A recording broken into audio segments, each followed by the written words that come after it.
Benedict Omollo is the Chief Officer in charge of Operations and Strategy at Standard Group. Ben, good morning. Good morning. How are you doing? I'm well. How are you? Very well. Excellent. Karibu sana to this cold studio of ours. Yes. You have some warm you bring to the studio. We'll really appreciate it. When the boss comes, you have to, use all the language to make sure you extract all value from the boss. When you hear this proverb, Ben, take the fare from him who's wealthy and let pass him who is poor. Of course, the Egyptians are not thinking like Kenyans. Yeah. What do you think they were saying? You're Africans. I think it's a good African proverb, but I think from an economic view, it makes a lot of sense. Always tax the rich. You should be able to derive as much as possible from the rich, and then support the poor. It's also biblical. Just letting the poor get the benefits from society. So I think it's a good proverb. We need to think through it even now as we are talking about fuel prices and taxation. And everything. And everything else. Cool affair. Even that too. Yeah? It's Friday. Sunday is coming. Yeah? Tell us about this famous. Yeah, in the morning when you started off talking about it's Friday, I was just waiting for you to go down that lane. Sunday is coming. I think there's a very nice sermon done by Tony Campolo and a book he has written about it, about this Easter message of Friday and the resurrection on Sunday. Quite an interesting one to watch through and listen through on YouTube. But basically he talks about this African-American service he went to, and he had preached the whole sermon. And then up stood the African pastor who started, the African-American pastor who summarized his sermon. And all he kept on going through was, it's only Friday. But Sunday is coming. I love it. And generating a lot of hope. Yeah. So, yeah. Though you may face this today, Yeah. Sunday, things will change. Things will change. I think that's a very good sermon, by the way. Yeah. It's only Friday. It's only Friday. It's only Friday. Sunday is coming. Yeah. So as you look at your life today, as you look at the challenges that we are going through, as the president now told us, it's only Friday. Sunday is coming. Sunday is coming. We shall weep and cry today. You shall weep and cry some more on Sunday. On Sunday, Let's see. shall weep and cry, but in celebration. It'll be different. It will be different. We are waiting for Clifford Machoka. Clifford is the head of the presidential presidential debate secretariat. Of course, the presidential debate secretariat is a joint venture by the Media Owners Association, the Media Council of Kenya, and the Kenya Editors Guild. Came together, put together the presidential debates earlier this a couple of weeks ago, and we'll be doing the same again in 5 years' time and seeing how to expand. Ben, you were front, right, and center of this secretariat and organizing the work that the secretariat was doing. Basically, it was to shape the campaign and the messaging in the campaign, and to make sure that what the presidential candidates are saying reflects what the people want to hear being said. Do you think it bore any results? I think so. The whole purpose of the presidential debates was to give the presidential candidates the opportunity to set their agenda and discuss various issues in terms of what they were going to prioritize in their leadership and in their priorities for Kenyans. So each and every one of them, we had the governor's debate for Nairobi, for example. Then we had the running mates debate. And then subsequently we had the presidential debates. Whereas one can argue that around 8 million people did not turn out to vote, that would be a different conversation in terms of what we need to look out to and ask ourselves different conversations. However, in terms of if you now look at the winning candidates, so now we have a president, could we argue that perhaps the conversation on the economy may have been much more well articulated, and perhaps that's why he won. So it gives us an opportunity to also go back, review, and evaluate as to the impact of the debates. Again, you do remember that he did attend, the president did attend the debate. Yeah. Azimio did not. So again, one should be able to look back and say, did it have any impact? Is there a selection criteria?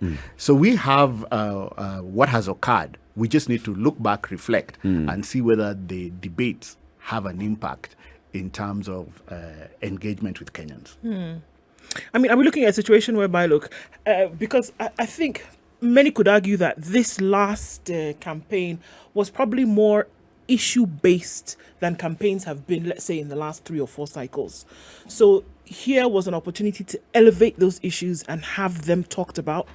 Would we say that now, I mean, even now, after a new president has been inaugurated, we're looking at issues, whether we are looking at fuel prices today, whether we're looking at the state of the economy, having conversations about credit, having conversations about education? Would it have been a proper pathway into who was going to articulate this as a president by having an elevation of those conversations, during the debate, for example? I do think so. For example, if you look at just the decision of the president to remove or to discuss the issue of the fuel subsidy, the price increase that occurred 2 days ago, and the conversations around it, that shows that Kenyans understand the economic issues and the impact. Okay. Now, as to the timing, one can discuss that. Now, today's headline talks about the conversations that occurred around this whole issue of fuel subsidy. So indeed, what one can see is greater conversation, greater engagement of the society on things that affect them. So indeed, the campaigns were much better. The bottom-up economic model seems to have picked up and resonated with a bit of the population. So you can say that was discussed. The other issue, which also the president picked up on CBC, has been topical. There is lack of clarity in terms of what will happen. The junior secondary school, how many classrooms have been done? Are they ready? How is the transition going to happen? So the whole issue of CBC affects a lot of families today. And so there's got to be clarity. And I think it was good for the president to say, okay, we're going to get a task force. We are going to have further conversations on this topic. But that shows that indeed he picked a couple of things that Kenyans felt were critical. And those were conversations that have occurred through the campaign period. So indeed, I think going forward, in 2027, there must be, or there would be increased refinement of issues. And that is progress to our democratization process. Yep. It is progress for us as Kenyans in that now leaders would be looking at things that are very specific and measurable that affect Kenyans and how to change that. I think also just looking at how the campaigns are covered and the questions that have been asked from the candidates throughout the campaign, even into the presidential debates and afterwards, there's a record of what somebody said that they would do if given the job. So now people are looking back into what did you say? What had you said about this? What had you said about education? What had you said about fuel prices? What had you said about taxation? What had you said about our debt and our debt burden? What had you said about devolution? So there's already something that people can look at and say, this is what the president had said when he was campaigning. This is the manifesto that he had presented, and that manifesto has actually been shared. So in fact, what has been happening in the last 1 week is people have been asking, do you have a copy of the manifesto? Do you have a copy of the manifesto? People are actually reviewing what had Ruto promised. And so that helps to hold these leaders accountable for this is what you promised. We are looking to see whether you deliver. It moves us very many steps ahead as a democracy when you have something to hold people accountable for. If you just think about not the 80s, let's even look at the 90s and the presidential campaigns of 92 and 97. A lot of it was more out. And not much substance beyond more out than what. It is more out, we need to change this thing. Kanu needs to go. Kanu has been here for too long. Kanu is just the evil. It was that. And what else do you do with the economy? Not much conversation. What about our taxation? Not much conversation about that. Yeah. We have moved where we are not even talking about whether it's UDA or Jubilee or ODM. It's you. And this is what you've been saying. This is what you want to say. I think now the question is, can the media sustain this conversation, and especially that sharp focus, and not be carried away by sideshows of what would happen? So the sideshows would be everything else but the matters at hand. Indeed, I think the media needs to pick not just what was said during the campaign, but really the manifesto, because the manifesto is the promise that has been made by that particular presidential candidate and the party that has then won. The media should then tease out specific deliverables. Now, I hope that perhaps the president would retain the presidential delivery unit in the office, the executive office of the president, but he may decide to change it. What then the media needs to do is to ensure that working through that template, they are able to measure what has been delivered and that the timelines for delivery are actually met. So the manifesto becomes a beginning point. Again, one of the things that the regime would always have to face is that there are specific laws and regulations which then they need to align their manifesto to. So that may change in terms of timing of certain deliverables. However, it is the media's duty to be able to get that manifesto, develop a very clear template, and then out of that template, generate a measurement tool that then says, in the next 100 days, in the next 1 year, what will be achieved? I think the other thing that the media can do successfully, we do have the State of the Nation address, you have the State of the County address. Now, all these things should be broken down so that then there are clear questions to hold the leaders accountable, so that it's not just coming to promise. One of the things that we find very easy in Kenya is promises are made. Okay, so speeches are read, budget speech is read. The question that we should be asking is, so what did you do? Okay, if you look at some of the counties that received billions of shillings, now as new governors are taking over and going and looking at the hospitals, you're wondering what the story is just not there. You know, damaged vehicles or unused vehicles in the parking lot, hospitals with no medicine. And there are specific questions we should be asking. Okay, what did the previous governor do? How much money did they receive? All these stories we've been hearing, is there something that can be done to establish or to follow up? Now, the Auditor General would generate a lot of reports. Maybe perhaps we need to start asking deeper questions and consequences. So proper interrogation of the Auditor General's report, not just waiting for it to go to Parliament and then we pick it up from Parliament. Precisely. And a couple of the governors who are now lining up for other positions, the ones who finished their terms, again, if they didn't deliver, why give them anything extra? They should just be let to go home and retire and find something more to do in the community if the community welcomes them. If the community indeed wants to engage with them. Clifford Machoka joins us. Clifford is the head of the Presidential Debate Secretariat. Good morning. Good morning, Eric. How are you doing? Good. Yeah. Karibu, here we punish people who come in late. Foleni. Karibu sana though. We've started a conversation and this is, looking back at what the Presidential Debate Secretariat was set up to do. What the whole idea of the Media Owners Association, the Editors Guild and the Media Council of Kenya was, in coming up with the Secretariat and organizing the debates, and then the role of this Secretariat going forward. Are we going to see you after 5 years, or should we expect a lot more in the intervening period? But let's just review what we see now versus what we saw, the words that were uttered during the presidential debates. Do you feel that it had an impact on the election? I think definitely yes. I know there's been a lot of talk around that debates might not really have an impact on any election. Therefore, sometimes it could be a PR exercise, or sometimes it's one of those good to have for a democracy.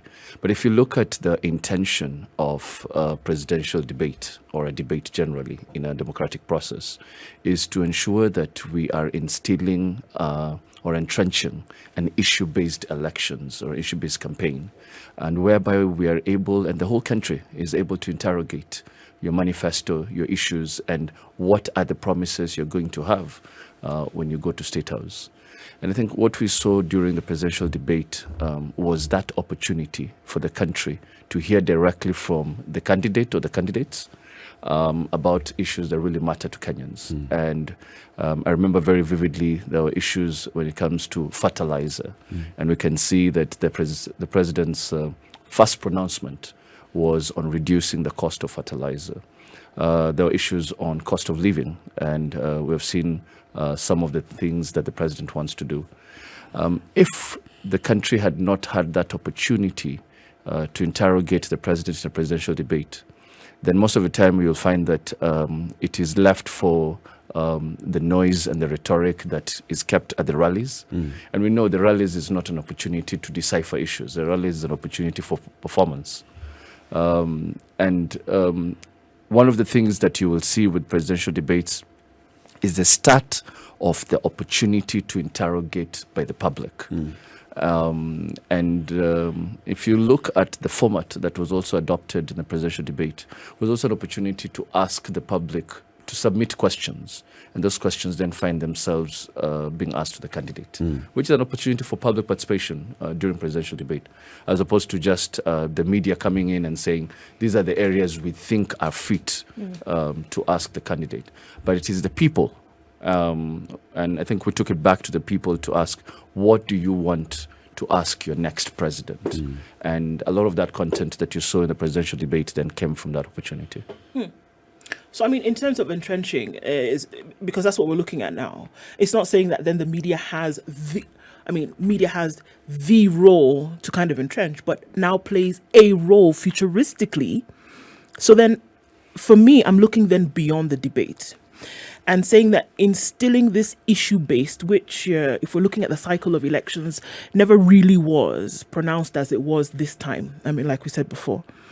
So then moving forward and saying, if we are going towards participatory governance, that should the media then not take a pivotal role in making sure that the questions asked, for example, that place where you're keeping people accountable in front of the podium during a debate, for example, continues to be the state of things throughout an administration?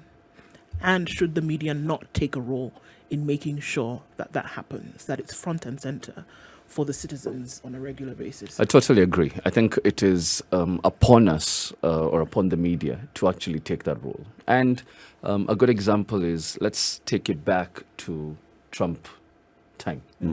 And during the Trump time, one of the things that you saw that came out very clearly was the role of the media to actually bring out those issues that not only whether Trump had promised, but also to keep Trump in check in terms of the excesses that Trump wanted to go into.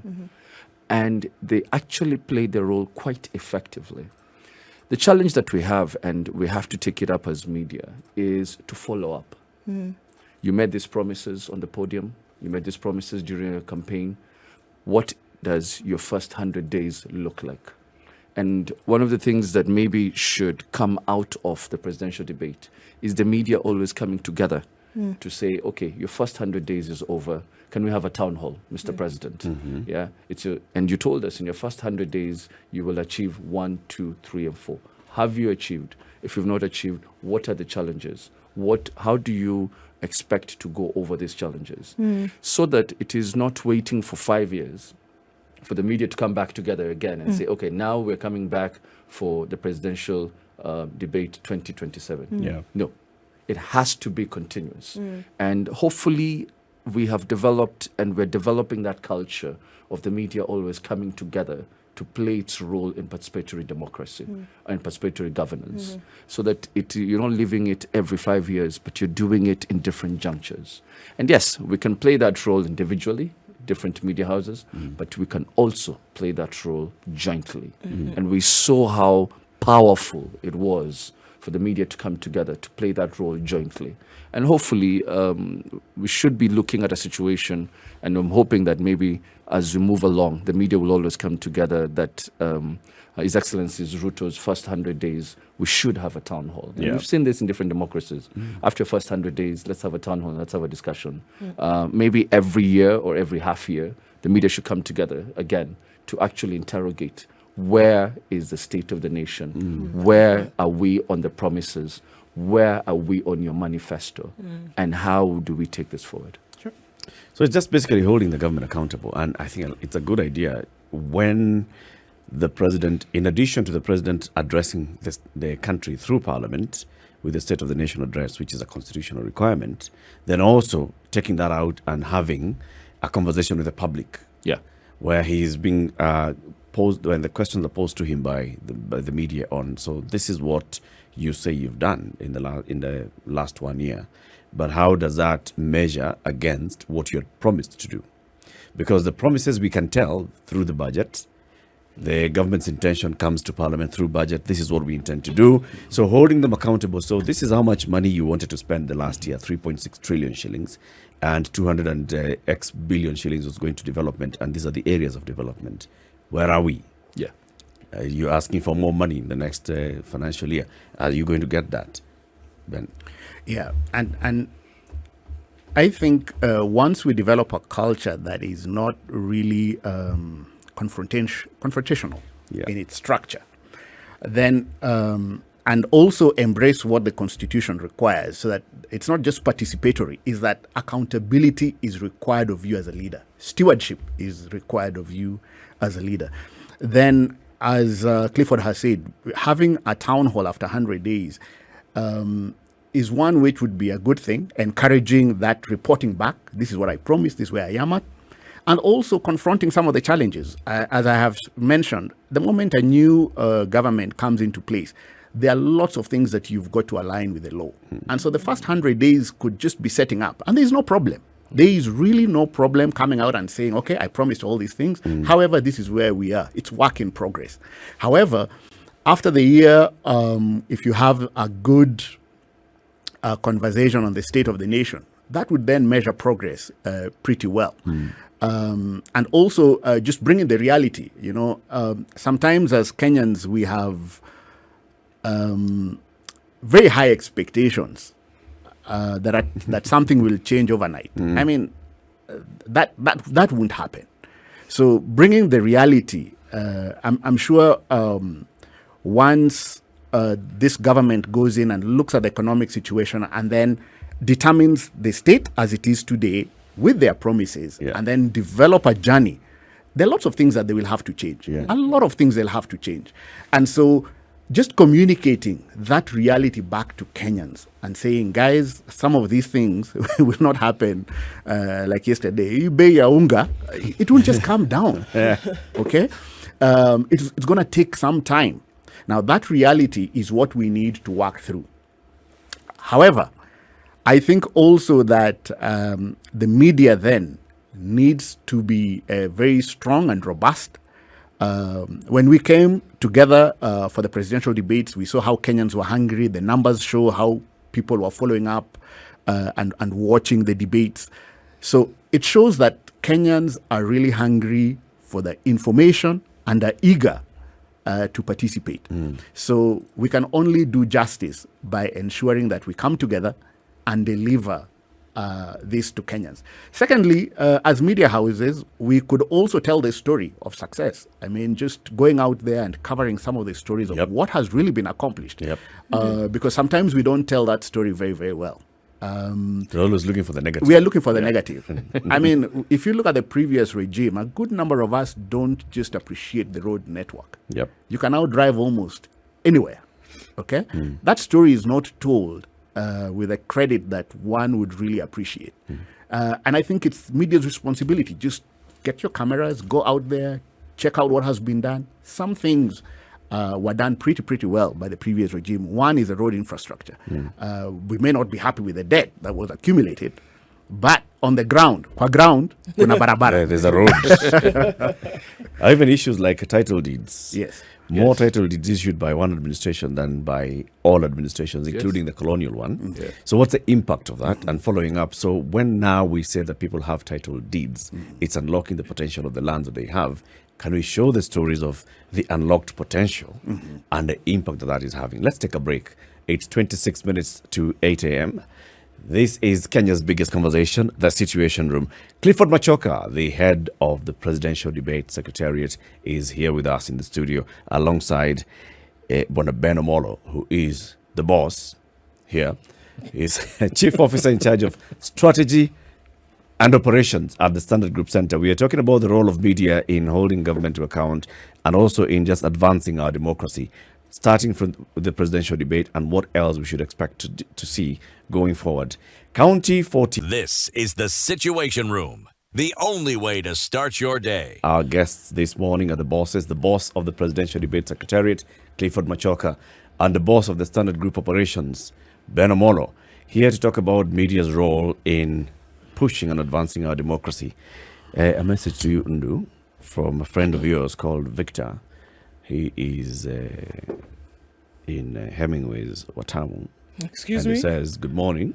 Victor Mudhama, General Manager, Hemingway's Watamu. Good morning to Ndu. Oh, good morning, Victor. Hey, I was on toes. You want to go? Hiya. Hiya. Gentlemen, we're talking about the role of media and then also going forward. So it's not just the president at the national level, but also at the county level. Yeah. We are in that space now where counties are developing the county integrated development plans. And there's a role, of course, of the media in making sure that, first of all, people know that there's CIDP development going on and what CIDPs do, and then using those CIDPs to hold the county governments to account for development in the counties. How can we get that better organized, Cliff?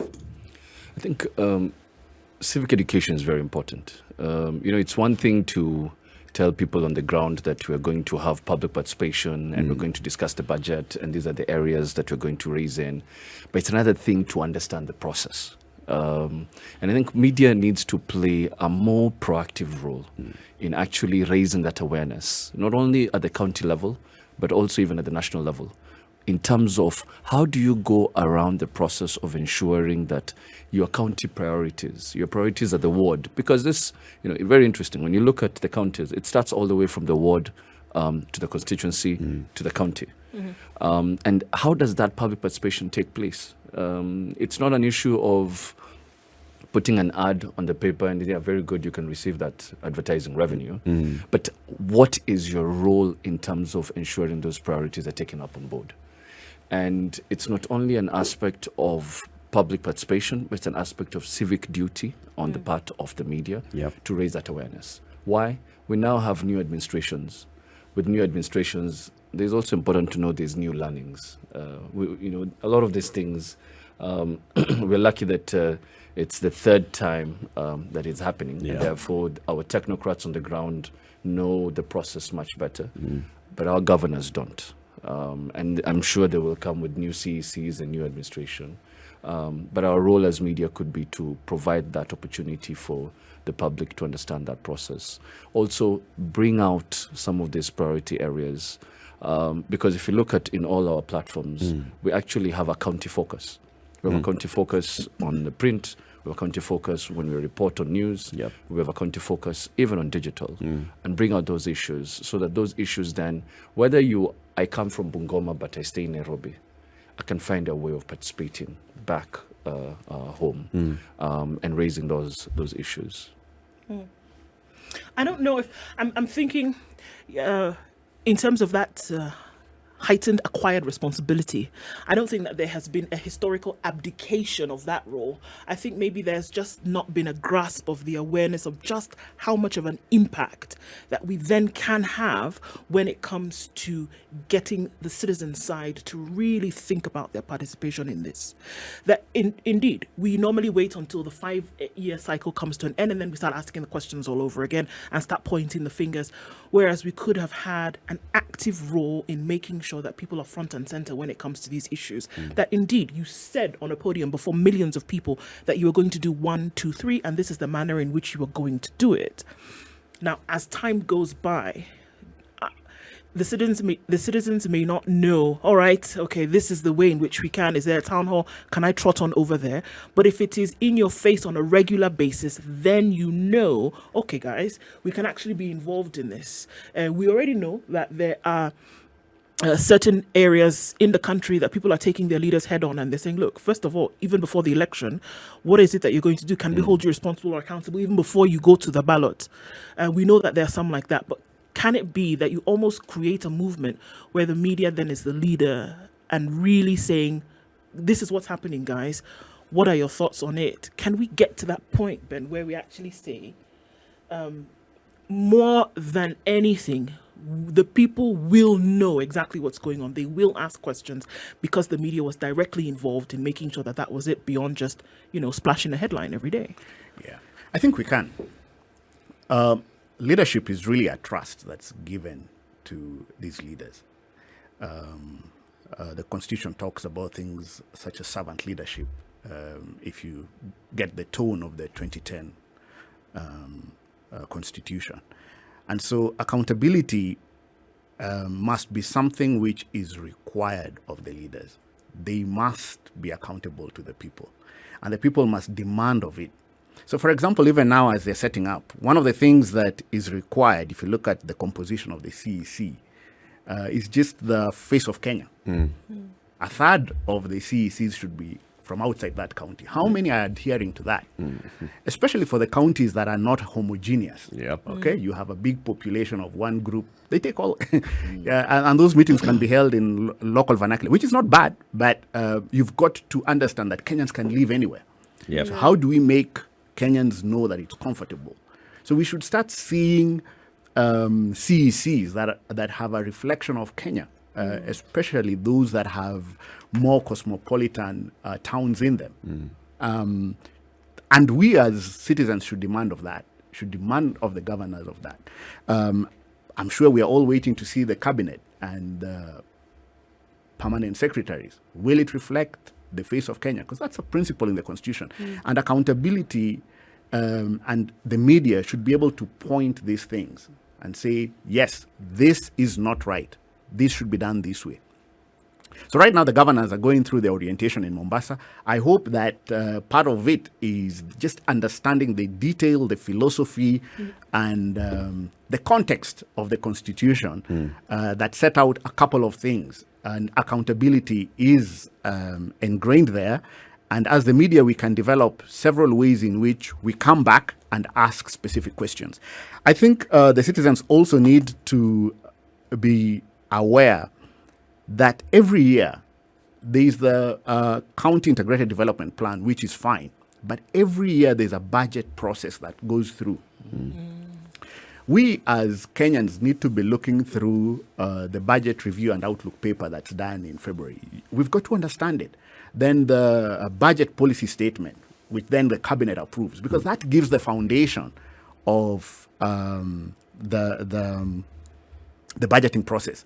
So, for example, right now, because the budgeting process has already begun, it would be important for us to look at the supplementary budget that the new administration would bring to bear, because that's the only time or the window they will have to rejig the numbers to prioritize what they need to achieve. Because already the budgeting process is going on with the previous priorities of the previous administration. So the supplementary budget that will be coming in would be the critical one that we've got to say, okay, fine. Now this is the Ruto presidency that is starting to shape.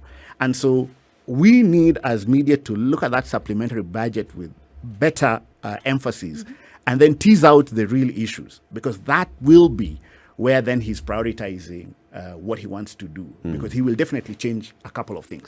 If we let such opportunities pass, then we let go of points where you're able to interrogate and see where he's putting, because money follows your priority. Right. Okay? So that would be very important for us as media to highlight some of these issues as they develop their budget, their supplementary budgets. And that's the same with the governors or the counties, because you're then able to see prioritization. I think very important for us, again, as media, is now that Okia is a senator, I'm not so sure who will speak for us, but we need to highlight some things that are just wrong. So, for example, we need to be making noise that we, as the Supreme Court said, the CDF is unconstitutional. Okay? The role of legislators, and maybe that's what we need to do, is to continuously say there is no CDF. So that those people, some people want to become MPs. I don't know for what reason. Maybe for the CDF. I don't know. Your job as a legislator is supposed to be making laws, legislating. Forget about CDF. For me, it's completely unnecessary. Now, perhaps if we remove the CDF, a good number of characters may not be interested in being an MP. I think so many are interested in it because of this 100 million. It's a lot of money. It is. It's attractive. In my view, they should never come close to this 100 million. Now, let's see real people who want to go to parliament to debate. Now, we as media have that responsibility to help Kenyans make noise that we support the Supreme Court on this one. We don't want MPs dealing with CDF. It does not matter. Whatever version they come up with. Of course, they go threatening other institutions. But we need to be on the side of the people. Sure. Yeah. And that's the thing, Ben, that, like you've said, they may go threatening other cadres of society. Do politicians actually see the media as an integral part of their development? I think so. And it's for the media to also... Are they willing to be answerable for anything? Or are there some areas where they would feel... Remember, this is a conversation that the media collectively had in 2013, 2014, when the communication laws were being introduced and being amended. Does that point to the fact that, those in power get to power and then this noise that's coming from the media is a bit of a nuisance? I think it's complex. But we have got to, as the media, stand with the people. I think in the long run, pushing the agenda of accountability, we see that Kenyans want that level of accountability. How we stand with the Kenyans and tell the real stories, to just help us build the issue of trust, factual reporting. I think in the long run, the media will win. And it's not a battle. It's really a voice for the people. It's really a voice for society. How do we amplify what the people are saying? And ultimately, the leaders would have to listen because it's only the media that can tell stories. Now, sometimes politicians, when things are going well, they ignore the media. But when they're in crisis, then they remember us as the people who will then speak up for them. So I think we just need to be a voice for the people and develop systems and structures where accountability can be demanded of the leaders. That we are on the side of the people. In the long run, the media will have a clear voice. Cliff? I think the truth of the matter is the media is a voice for the voiceless. It's the champion of democracy. It is also the promoter of free market economies. And the more that the media, hopefully we derive that power of unity from something like the presidential debate. And the more we go into this journey together, hopefully we should be able to see a more united media that can keep can bring out accountability and transparency.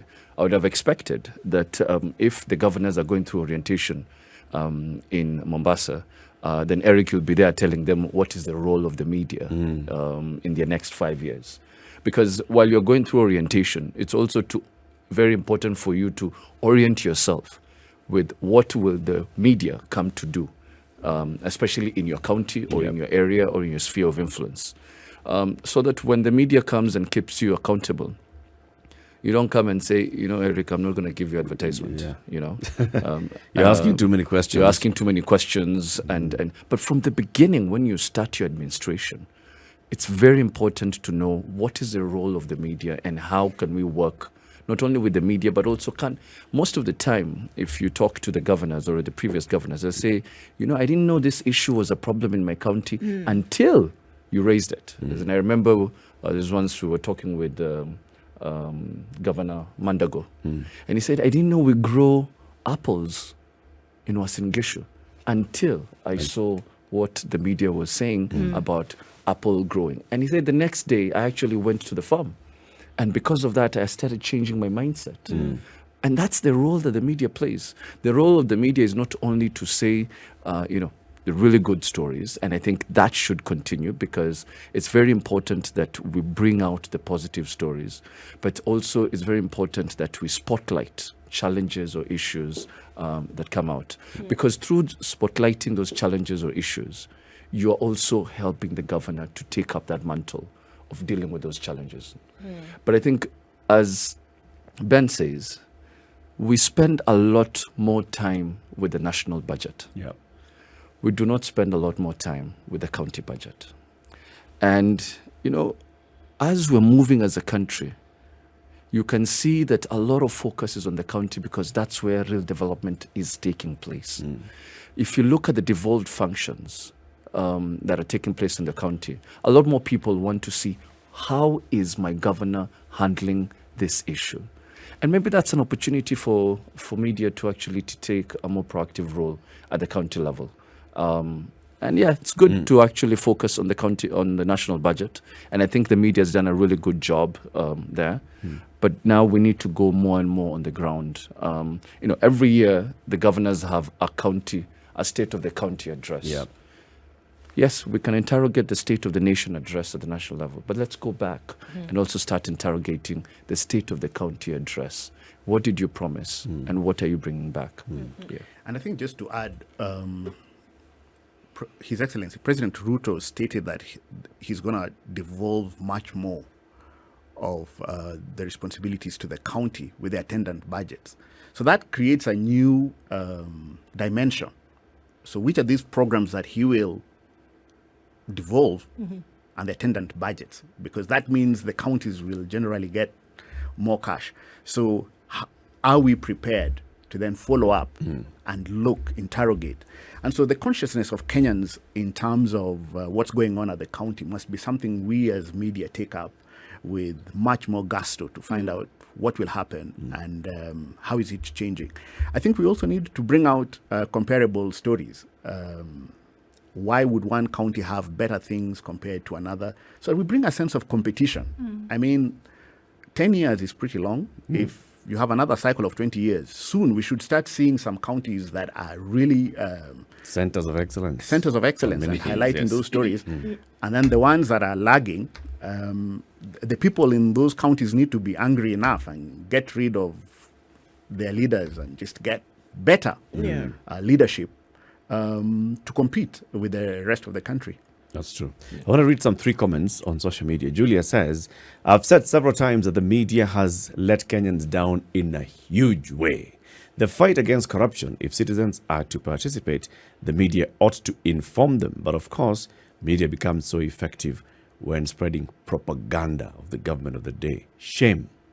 Chris says, as part of public participation, when inquiring what one was able to do, it should also be a platform to say, you said this and you did not do it, so get back in there and do it. Because this culture of someone resigning because they did not perform is a hotbed for corruption getaways. And then Andrew says, look, you started Chivumbi 2022 on August 9th, 2021. 40% of all eligible Kenyans failed to show up on the 9th of August to vote. President Ruto assumed office with slightly less than 30% of all eligible Kenyans voting for him. Kenyan media failed to hold IEBC to account for failures from January onwards. Take that one, Cliff. I think the last comment here is a point. this is an election, and when we started the presidential debate, we were very clear on the challenge ahead. The challenge ahead was, one, we have a very young voter base. I think it was around 6 million.